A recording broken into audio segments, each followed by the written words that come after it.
hello ndabasuhuje mwese abo tugiye kuganira ijambo ry'Imana. Imana ibaha umugisha.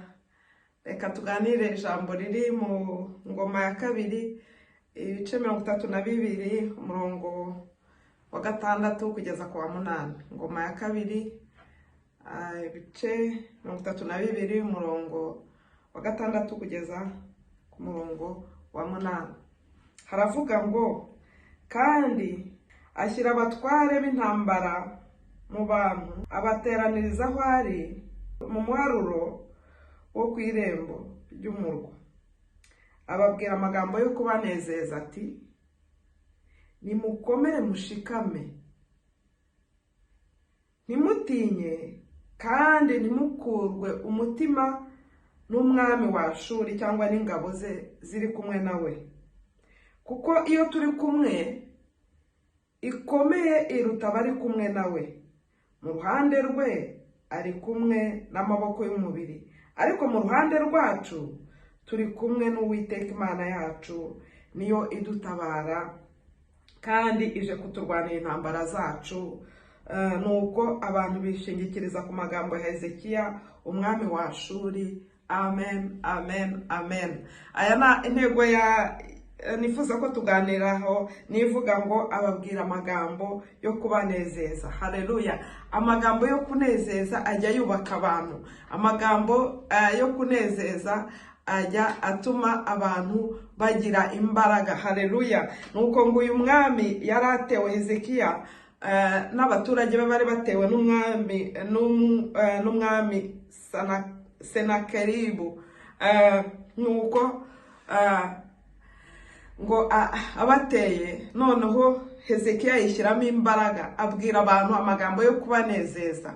Amena. Warababwira ngo nimutinye, ahubwo nimushikame, ngo nimuterwe ubwoba n'izo ngabo. Ngo mu ruhande rw'umubiri, mu ruhande rwari kumwe n'ingabo z'umubiri, ariko twebwe mu ruhande rwacu turi kumwe n'Imana yacu. Haleluya. Kandi nguri muri bo, uri muri twe aruturi muri bo. Haleluya. Ababwira ngo amagambo yo kubanezeza. Amagambo yo kunezeza ajya komeza abantu. Amagambo yo kunezeza ajya komeza umugabo. Amagambo yo kunezeza ajya komeza umugore. Ubizi wa mugabo ko amagambo yo kunezeza ajya ashyira aho imbaraga umugore wawe? Warubizi wa mudamu we ko amagambo yo kunezeza ajya akomeza umugabo wawe? Warubizi wa shebuja ko amagambo anezeza ajya akomeza abakozi, abashefu, abaganga?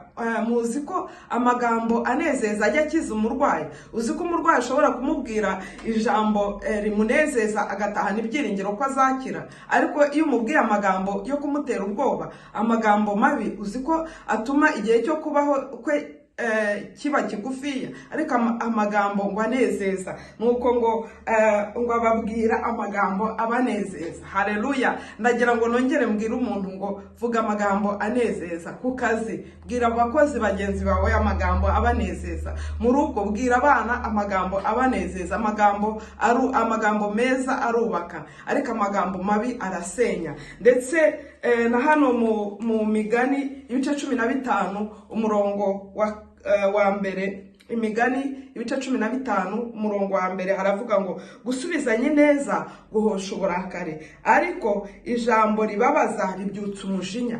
Ijambo ribabaza ribyutsa umujinya, ariko gusubizanya neza ngo guhosha uburakari. Wari ubizi ko wa mugabo we, iyo umudamu avuze nabi ukamubwira ijambo ryiza, uzi ko bihosha uburakari kurenza ko urushaho kumurakaza? Wari ubizi mada ko umugabo iyo yaje yarakaye akakubwira amagambo mabi ariko ukamusubizanya neza, wari uzi ko bihosha uburakari? Bashebuja, abakoresha, mwari muzi ko iyo umukozi yakoze nabi, wenda yibeshye cyangwa se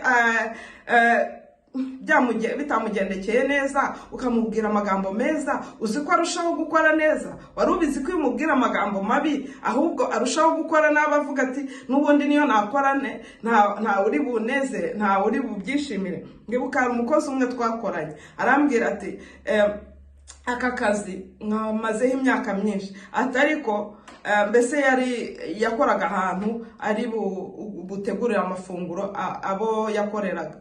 nuko arabwira ati uko nateka kose ntibashobora kwirirwa baneze, ntibashobora kunshimira, ntibashobora kunezerwa. Yageze ku rwego rw'uko mbese uko yakora kose, uko yateka kose, uko yategura kose, aba ategurira badashobora kunezerwa. Yageze ku rwego rero avuga ati nzajya nkora uko nshoboye, nzajya nteka uko nshoboye, kuko ndabizi neza uko nateka kose ntago bari bubikundi. Mbese yageze ku rwego adepoza aravuga ati uko byagenda kose nzajya nkora uko nshoboye, byaryoha bitaryoha ntacyo bimbwiye, uko byagenda kose ntago abantu bari bunshime. Ariko iyo ubwiye umuntu neza iramukomeza. Nuko ngo uyu mwami Hezekiya akomeza abantu be, arababwira ati nimukomere, nimushikame, nimutinye. Haleluya. Ngo uri muri twebwe aruturi mu bisi. Ibiturwanya bifite ubikontora, bifite undi ufite imbaraga zibinesha. Uwo nguwo rero tumwikomezeho. Haleluya. Barababwira ngo mu ruhande rwabo bafite amaboko y'umubiri, ariko mu ruhande rwacu turi kumwe n'Uwiteka Imana yacu, kandi niyo turwanirira. Ndagira ngo nkomeze umuntu wemeye kwakira Yesu nk'umwami n'umukiza we, ngo ibyagukomerera byose, ibyo ubona bigaragara nkaho bidashoboka, ibyo ubona bigaragara nk'imisozi, ibyo ubona bigaragara nkaho mbese isi yakuguyeho, umenye ngo uri kumwe n'Uwiteka Imana yawe. Kandi yarabivuze ngo naho wanyura mu gikombe cy'igicucu cy'urupfu nzaba ndi kumwe nawe. Haleluya.